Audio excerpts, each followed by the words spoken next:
दोस्तों, यदि आपको किसी मोटर को चालू और बंद करने के लिए स्टार्टर बनाना है तो उसके लिए आपको कॉन्टेक्टर, ओवरलोड रिले और पुश बटन का इस्तेमाल करना पड़ता है। और यदि आप वहां पे करंट को भी मेजर करना चाहते हो तो आपको अमीटर और सीटी का भी इस्तेमाल करना पड़ता है। लेकिन दोस्तों, यदि आप इस डिजिटल कॉन्टेक्टर का इस्तेमाल करते हो तो ये जो हमारा कॉन्टेक्टर है, ये कॉन्टेक्टर का तो काम करेगा ही करेगा, लेकिन साथ ही साथ में ये जो हमारा कॉन्टेक्टर है ये करंट को भी मेजर कर देगा। और इस कॉन्टेक्टर का इस्तेमाल करने से बेनिफिट हमें यह भी होगा कि हमें यहाँ पे ओवरलोड रिले का इस्तेमाल नहीं करना पड़ेगा। यानी कि ये जो हमारा कॉन्टेक्टर है, यही कॉन्टेक्टर हमें ओवरलोड का भी प्रोटेक्शन प्रोवाइड कर देगा। तो चलिए दोस्तों, आज के इस वीडियो के माध्यम से हम ये सीख लेते हैं कि डिजिटल कॉन्टेक्टर क्या होता है और इसका उपयोग हम किस प्रकार से करेंगे। तो यहाँ पे जो हमारे पास में डिजिटल कॉन्टेक्टर है, इस कॉन्टेक्टर को टेंस कंपनी के द्वारा बनाया गया है और इस कॉन्टेक्टर का मॉडल नंबर है KON-TER-25। दोस्तों, जैसा कि आपने देखे होंगे, जो हमारा कॉन्टेक्टर होता है उस कॉन्टेक्टर में हमें दो टाइप के टर्मिनल मिल जाता है। फर्स्ट तो power terminal, second control terminal. इसी प्रकार से यहाँ पे जो हमारे पास में डिजिटल कॉन्टेक्टर है, इस कॉन्टेक्टर में भी आपको पावर टर्मिनल और कंट्रोल टर्मिनल मिल जाएगा। अब जैसे कि आपको मालूम है, जो भी हमारा कॉन्टेक्टर होता है उसको चालू और बंद करने के लिए हमें कॉन्टेक्टर के कॉइल में पावर सप्लाई देना पड़ता है। इसी प्रकार से इस कॉन्टेक्टर को भी चालू और बंद करने के लिए आपको A1 टर्मिनल पे फेज सप्लाई और A2 टर्मिनल पे न्यूट्रल पावर सप्लाई देना पड़ेगा। तो यहाँ पे जो हमारा कॉन्टेक्टर है, इस कॉन्टेक्टर का इस्तेमाल हम किसी भी काम के लिए इस्तेमाल कर सकते हैं।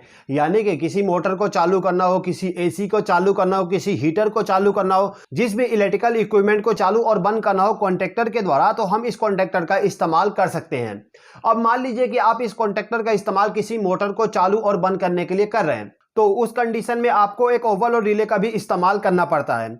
लेकिन ये जो हमारे पास में डिजिटल कॉन्टेक्टर है, इसमें आपको ओवरलोड रिले का भी ऑप्शन मिल जाता है। अब जो भी हमारा ओवरलोड रिले होता है उसमें आपको करंट को सेट करने के लिए एक रोटरी स्विच मिल जाता है। इसी प्रकार से ये जो हमारा कॉन्टेक्टर है, इसमें भी हमें ओवरलोड रिले का करंट को सेट करने के लिए ऑप्शन मिल जाता है। ये जो आप रोटरी स्विच देख रहे हो, इस रोटरी स्विच के द्वारा हम 1 एम्पियर से लेकर 25 एम्पियर तक के करंट को सेट कर सकते हैं। यानी कि हम इस कॉन्टेक्टर का इस्तेमाल 1 एम्पियर से लेकर 25 एम्पियर तक के लोड को कंट्रोल करने के लिए इस्तेमाल कर सकते हैं। ठीक है।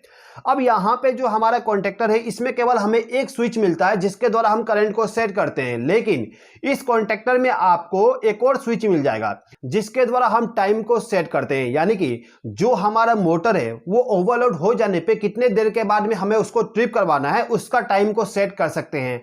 डिले टाइम को सेट करने के लिए आप इस स्विच का इस्तेमाल कर सकते हो। इस नॉब का इस्तेमाल करते हुए आप 1 सेकेंड से लेकर 10 सेकेंड का टाइम सेट कर सकते हो। ठीक है दोस्तों। अब यदि आपका जो ओवरलोड रिले है, यदि वो ट्रिप हो जाता है तो उस कंडीशन में आप इस रीसेट वाले बटन को प्रेस करके उसको रीसेट कर सकते हो। ठीक है। अब जैसा कि आपने देखे होंगे, जो भी हमारा ओवरलोड रिले होता है उसमें हमें NONC कॉन्टैक्ट मिल जाता है। इसी प्रकार से आपको इस कॉन्टेक्टर में भी ओवरलोड रिले का NONC कॉन्टैक्ट मिल जाएगा। ये हमारा ओवरलोड रिले का NONC कॉन्टैक्ट है। अब ये जो हमारा कॉन्टेक्टर है, ये यदि ऑन हो जाता है तो उस कंडीशन में ये वाला इंडिकेशन ग्लो होगा।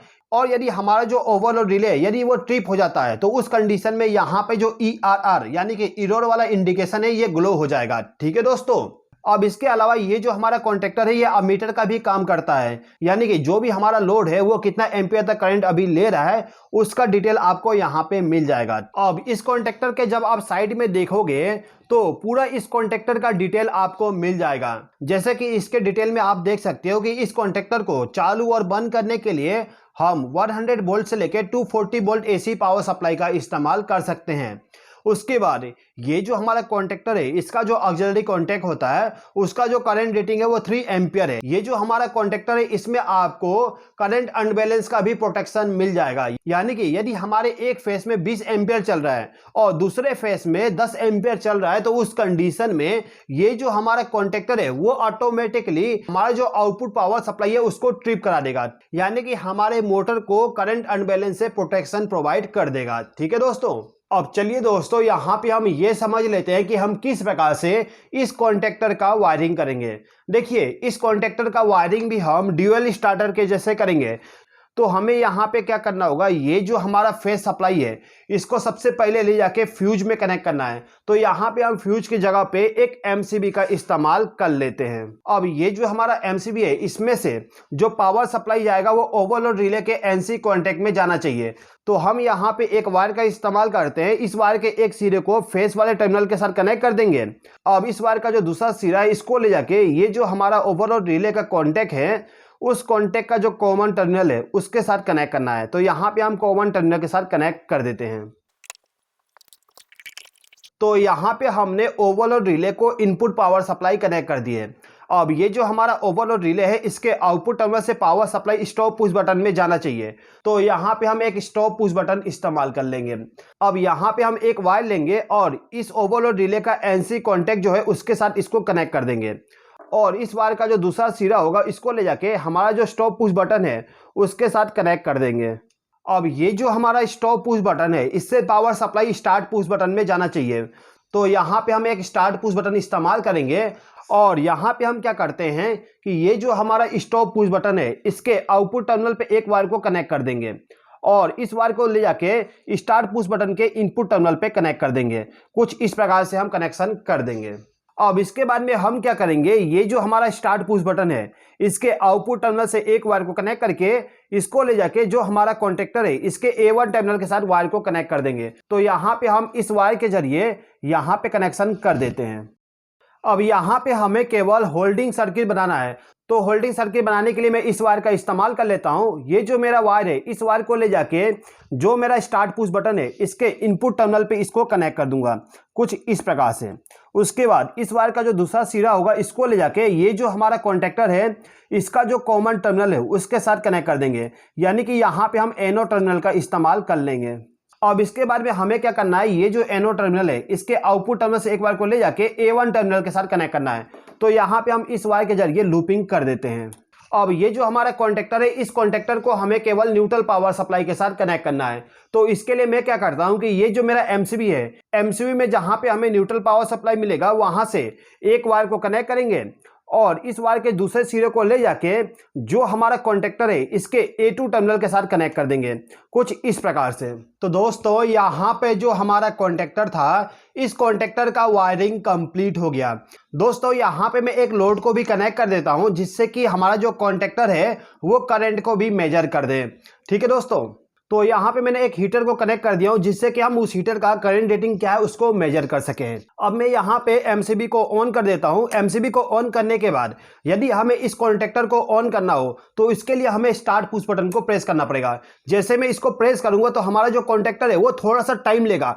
टाइम यहाँ पे इसलिए लेता है क्योंकि जो हमारा कॉन्टेक्टर है वो रीसेट होता है। रीसेट होने के बाद आप देख सकते हो हमारा कॉन्टेक्टर ऑन हो चुका है। जैसे ही हमारा कॉन्टेक्टर ऑन होता है तो आप यहाँ पे देख सकते हो ये जो आउट वाला इंडिकेशन है ये ग्लो होने लगा है। ठीक है, अब यहां पे हमारा कॉन्टेक्टर ऑन हो गया। तो जो मैंने हीटर को कनेक्ट किया था वो करंट को लेना स्टार्ट कर दिया। आप यहां पे देख सकते हो करंट भी शो करने लगा है। अभी के टाइम पे मेरा जो हीटर है वो 5.7 एम्पियर करंट को ले रहा है। ठीक है, अब यदि मैं यहाँ पे चाहता हूं कि जो मेरा हीटर है वो यदि 6 एम्पियर करंट लेने लगे तो उस कंडीशन में ये जो मेरा कॉन्टेक्टर है वो ट्रिप हो जाए, तो उसके लिए मैं यहाँ पे सेटिंग कर सकता हूं। सेटिंग करने के लिए आपको सिंपली क्या करना है, ये जो करंट वाला नॉब है इसको रोटेट करना है। इसको जब मैं रोटेट करूंगा तो यहाँ पे आप देखोगे ये जो हमारा फर्स्ट वाला डिस्प्ले इसमें करंट को शो कर रहा है। ठीक है, तो मैं यहाँ पे 6 पे सेट कर देता हूं।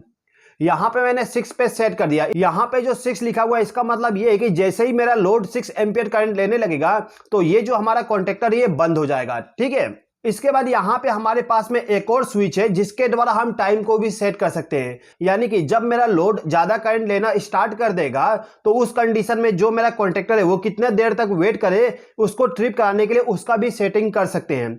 अभी के टाइम पे आप देख सकते हो यहाँ पे हमारा टाइम सेट हुआ शो करेगा। यहाँ पे 10 सेकंड का टाइम सेट है। यदि आप यहाँ पे कम सेकंड का टाइम सेट करना चाहते हो तो सिंपली आप इसको रोटेट करिए और जितना भी सेकंड आप चाहते हो उसका सेटिंग कर सकते हो। मैं यहाँ पे 5 सेकंड का सेटिंग कर देता हूँ। यहाँ पे मेरा लोड 5.6 एम्पियर करंट ले रहा है तो मैं थोड़ा सा करंट रेटिंग को कम कर देता हूँ। मैं यहाँ पे 5 एम्पियर पे सेट कर देता हूँ। ठीक है, मैं 5 एम्पियर पे सेट कर दिया। आप देखोगे कि जैसे ही 5 सेकंड होगा, 5 सेकंड के बाद अपने आप कॉन्टैक्टर ऑफ हो जाएगा। आप देख सकते हो कॉन्टैक्टर हमारा ऑफ हो गया। दोस्तों, क्या आपको मालूम है कि एक डिजिटल ऑन डिले टाइमर और ऑफ डिले टाइमर भी आता है? यदि आप इस टाइमर के बारे में सीखना चाहते हो तो इस राइट वाली वीडियो पे क्लिक करके इस वीडियो को देख लीजिए। इस वीडियो में मैंने पूरा कॉन्सेप्ट को क्लियर कर दिया हूं। इस वीडियो को देखने के लिए धन्यवाद।